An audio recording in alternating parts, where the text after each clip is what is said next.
Ito mga kabayan, natapos na natin na i-half-cook yung talbos ng kamuti. So, umpisa na natin haluin yung ating ingredients. Ito yung kamatis, tsaka yung sibuyas.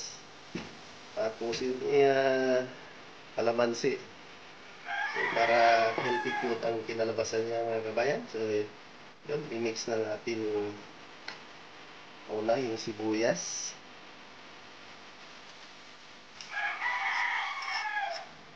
And then, yung kamatis. Yan. Tapos na inalagay natin yung kamatis at yung sibuyas. Lagyan natin ng kalamansi. Ano siya? Para may lasa siya. Yan. Tapos pangalawang kalamansi.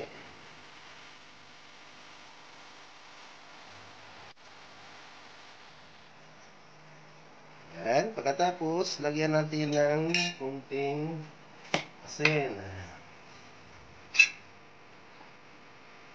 Taka natin. Yan.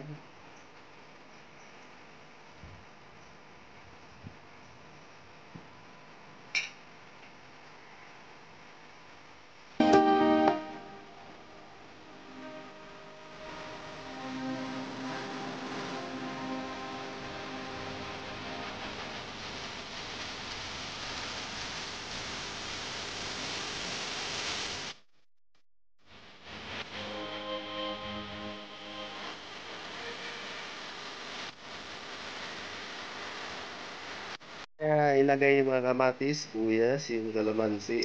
Asin, ayan, halo-haloin natin. Yan siya para mag-absorb yung nilagay nating kalamansi at yung asin. Yan. Pagkatapos, yan na, ready to serve na for lunch, mga kabayan. Try nyo mga kabayan sa bahay nyo dahil sa quarantine ngayon. Pasok po sa budget itong ulam na ganito.